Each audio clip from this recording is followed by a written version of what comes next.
Welcome to the GPX tutorial series. The language in this video has been translated using AI translation via HeyGen. While we strive for accuracy, the translation may not be entirely precise or reflect the original intent and meaning in all cases. We appreciate your understanding as we work to make this content more accessible through AI-assisted translation. GPX 튜토리얼 시리즈에 오신 것을 환영합니다.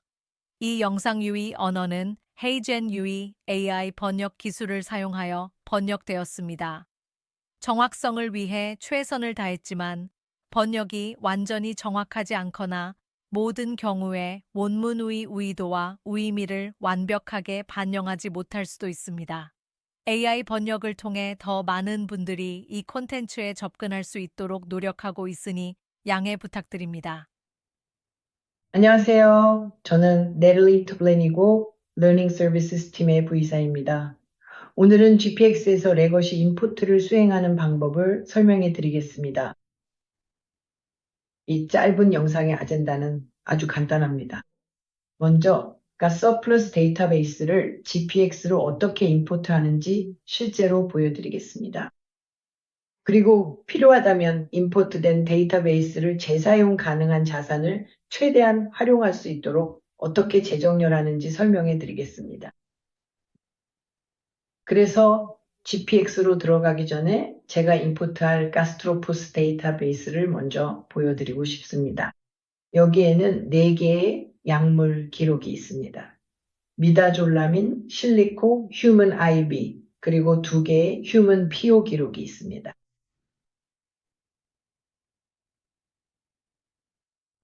이제 저는 GPX에 접속했고 대시보드에 있습니다. 레거시 임포트를 수행하는 것은 매우 간단합니다. 기존 섹션으로 들어가서 레거시 임포트 옆에 있는 회색 사각형을 클릭하면 됩니다. 그 다음에는 데이터베이스가 있는 폴더로 이동해야 합니다.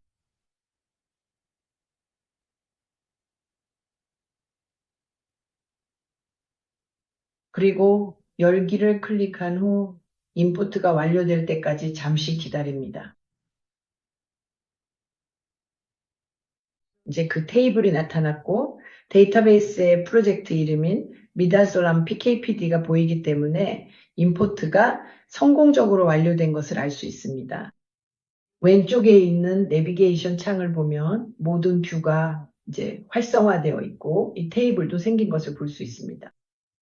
이 테이블은 무엇이 임포트 되었는지 보여주며 임포트가 성공적으로 완료되었음을 나타냅니다. 이걸 직접 들여다보는 건 그다지 실용적이지 않지만 꽤 괜찮은 점이 하나 있습니다. 폴더를 열어보면 미다솔람 PKPD Legacy Import Summary CSV라는 파일이 있는 것을 볼 수 있습니다. 즉, 가스트로포즈에서 GPX로 데이터베이스를 임포트할 때마다 항상 이 엑셀 파일이 생성됩니다. 그래서 그냥 파일을 열면 임포트된 모든 내용을 여기서 확인할 수 있습니다. 앞서 보여드렸듯이 가스트로포리스에는 4개의 약물 기록이 있습니다. 이 기록들은 GPX에서 생성된 순서대로 그리고 알파벳 순서대로 정렬되어 있으며 모든 기록이 성공적으로 임포트된 것을 볼 수 있습니다. 그리고 우리는 서로 다른 화합물들을 가지고 있습니다. 그렇다면 왜 서로 다른 화합물들이 있는 걸까요? 그 이유는 GPX가 가스트로포스 데이터베이스를 임포트할 때 각 기록마다 해당 화합물의 속성이 이전 기록과 동일한지 여부를 확인하기 때문입니다. 그래서 첫 번째 기록인 메타소리마인 실리콘은 화합물 1이고 두 번째 기록인 휴먼 포폴루션과 피오 타블렛, 월의 경우에는 일부 속성이 in vitro 측정값으로 변경되었습니다. 그래서 이것이 화합물 2가 되고 그 다음에 GPX가 계속해서 확인을 진행합니다. 그리고 네 번째 기록인 휴먼 PO 타블렛 15mg 자몽에서는 자몽 주스의 억제 활성 때문에 효소의 변화가 생깁니다. 그래서 이 효소는 화합물 2와 완전히 동일하지 않습니다. 그래서 그것을 화합물 3라고 이름 붙인 것입니다. 또 다른 점으로 각 자산에 대해 GPX가 가스트로폴로스 데이터베이스의 기록 이름을 가져와서 그 끝에 자산의 이름을 추가한 것을 볼 수 있습니다. 여기서 보시면 Human IV bolus 5mg 약물제형, Human IV bolus 5mg 투여 일정, 그리고 생리학 일정, 시뮬레이션에 대해서도 동일하게 적용된 것을 확인할 수 있습니다. 이제 다시 GPX로 돌아가겠습니다. 그래서 우리가 가장 먼저 해야 할 일, 그리고 프로젝트에서 무엇을 하든 항상 해야 할 일은 화합물의 이름을 바꾸는 것입니다. 왜냐하면은 컴파운드 1, 2, 3라고 하면은 실용적이지 않기 때문이죠. 아주 간단합니다. 컴파운드 1인 실리코였으니 이름을 바꿔주겠습니다.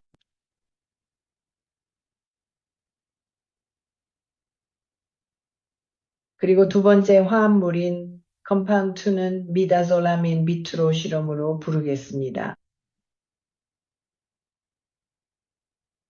그리고 컴파운드 3의 경우에는 이것을 마이다시올람 그레이프루트 주스로 이름을 바꿀 예정입니다.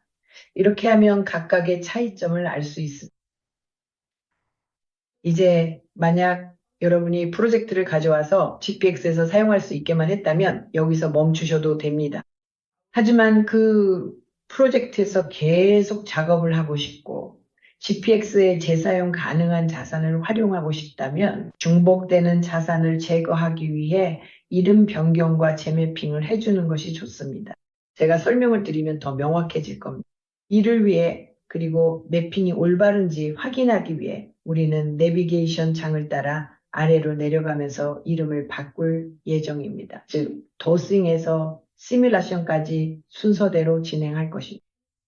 그리고 그 작업이 끝나면 내비게이션 창을 다시 위로 올라가면서, 즉 시뮬레이션에서 더싱으로 올라가면서 매핑이 제대로 되었는지 다시 한번 확인하고 중복되는 자산들은 삭제할 것입니다. 그럼 이제 시작해 보겠습니다.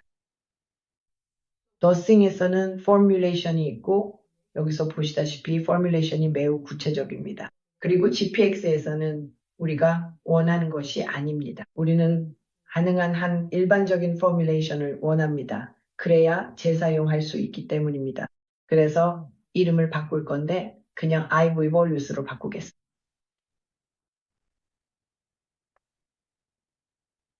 클릭합니다. 좋아요. 그리고 두 번째인 태블릿 워럴로 가서 포뮬레이션을 태블릿으로 하고 싶습니다. 그래서 이름을 바꿀게요. 그냥 태블릿이라고 부르겠습니다. 일단은요, 여기 남아있는 포뮬레이션들은 지금 아무것도 하지 않을 겁니다. 돌아오는 길에 그 부분을 다룰 거예요. 이제 도싱 스케줄로 가서 거기서도 몇 가지 자산의 이름을 바꿀 겁니다. Human IV bolus 5mg dose schedule이라는 이름이 너무 길기 때문에 그냥 IV bolus 5mg이라고 부르겠습니다. 좋아요. 그리고 이제 다음 단계로 넘어가겠습니다. 그래서 태블릿 워라는 그냥 15mg 태블릿이라고 이름을 바꿀 거예요. 왜냐하면 더 스케줄에서는 물로 복용했는지 자몽과 함께 복용했는지는 중요하지 않으니까요. 좋아요. 그리고 여기서 이름을 바꾼 타블렛이 제대로 매핑된 것을 볼 수 있습니다. 이제 생리학, 피지올로지로 넘어가서 인실리코가 아닌 생리학 중 하나를 선택하겠습니다. GPX에서 올바른 proper one인지 확인하기 위해서 생리학은 분포 disposition뿐만 아니라 위장관 gastrointestinal도 고려합니다. 그래서 올바른 것인지 확실히 하고 싶습니다. 그래서 Human IV Boluse를 선택해서 이름을 바꿀 예정입니다. 우리 데이터베이스에는 생리학이 하나만 있다는 것을 알고 있고 최대한 짧은 이름을 붙이려고 합니다. 그래서 앞부분을 삭제하고 나면 모든 항목에 사용할 수 있는 생리학이 남게 됩니다. 이제 다른 것들도 이 생리학에 매핑할 수 있습니다. 즉 MDZ in silico와 MDZ in vitro 모두 이 생리학에 연결되어 있습니다. 약동학 파마코카이네틱에서는 따로 할 일이 없습니다. 그래서 이제 생리학 스케줄로 넘어갈 수 있습니다. 생리학 스케줄은 생리학이 바뀔 때만 변경됩니다. 우리의 경우에는 생리학이 하나만 있습니다. 그래서 다시 한번 이름을 바꿀 건데 저는 in3co가 아니라 제가 작업했던 기록 중 하나에서 생리학을 가져온 것을 선호합니다. 그래서 이름을 바꿔서 Physiology Schedule IBPO라고 부르겠습니다. 이렇게 하면 우리가 무엇을 말하는지 알 수 있습니다. 좋아요. 이제 시뮬레이션으로 들어가서 각각의 시뮬레이션을 실행해 볼 수 있습니다. 매핑이 올바른지 다시 한번 확인해야 합니다. UNIB 버리스의 경우 화합물이 MTZ in vitro임을 볼 수 있습니다. 투여 스케줄은 IV polish 5mg입니다. 생리학 스케줄은 Physiology Schedule IBPO이고 약동학 모델은 생리학 기반 모델입니다. 이 부분은 괜찮습니다. 이제 시뮬레이션을 위해 정제 워터를 확인하겠습니다. 원한다면 시뮬레이션의 이름을 바꿀 수도 있지만 지금은 그렇게 하고 싶지 않습니다. 하지만 이제 그 방법은 알고 계시죠? 다시 한번 이 경우에도 화합물이 MDZ 인바이트로이고 투여 스케줄은 15mg 정제임을 볼 수 있습니다. 생리학 스케줄을 변경해야 합니다. 왜냐하면 모두에게 적합한 것만 남기고 싶기 때문입니다. 그래서 생리학 스케줄은 IB4이고 약동학 모델은 생리학 기반입니다. 그리고 이것도 잘 작동하는 것을 볼 수 있습니다. 마지막으로 인간 피로 정제 50mg 자몽 시뮬레이션을 확인할 건데 투여 스케줄이 올바르지 않습니다. 그래서 15mg 정제를 선택하겠습니다. 화합물은 올바릅니다. 생리학 스케줄을 모두에게 적합한 것으로 변경해야 합니다. 이제 이것도 매핑해야 한다는 경고 메시지가 나옵니다. 아주 간단합니다. 왜냐하면 모든 화합물의 생리분자 특성이 동일하기 때문입니다.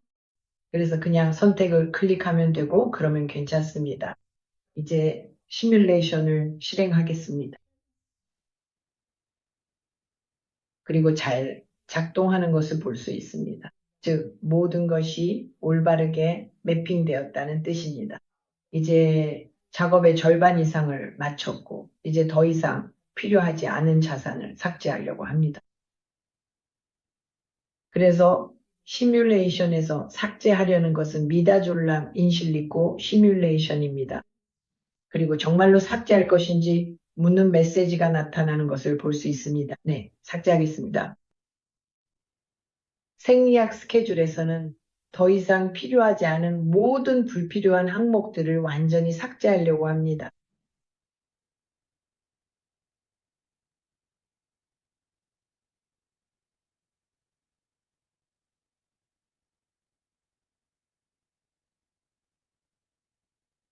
약동학도 마찬가지입니다. 다시 말하지만 생리학 쪽은 따로 할 필요가 없습니다. 이제 나머지 항목을 삭제하겠습니다. 즉 미다졸람 인실리코 페스티드 이 항목입니다. 그리고 이 항목도요. 이제 생리학 항목이 하나만 남았고 이것이 우리가 투여에서 원했던 것이 이제 다시 위로 올라가겠습니다. 그래서 투여 스케줄부터 시작해서 휴먼 피오 타블렛을 삭제하겠습니다.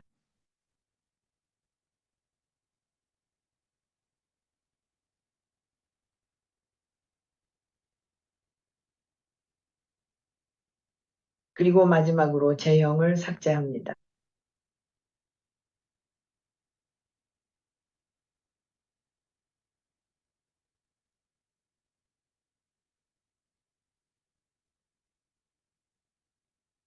화합물에서는 세 가지 화합물을 모두 유지할 건데 그 이유는 미다졸람 인실리코를 보유함으로써 아드멧 프리딕터가 예측한 특성을 가질 수 있기 때문입니다.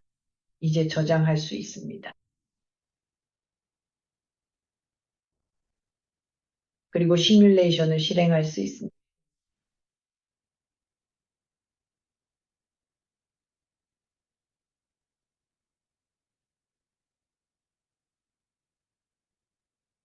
3개의 곡선을 얻었고 만약 IV 보루스를 제거하면 R2 경고 곡선이 남는 것을 볼 수 있습니다.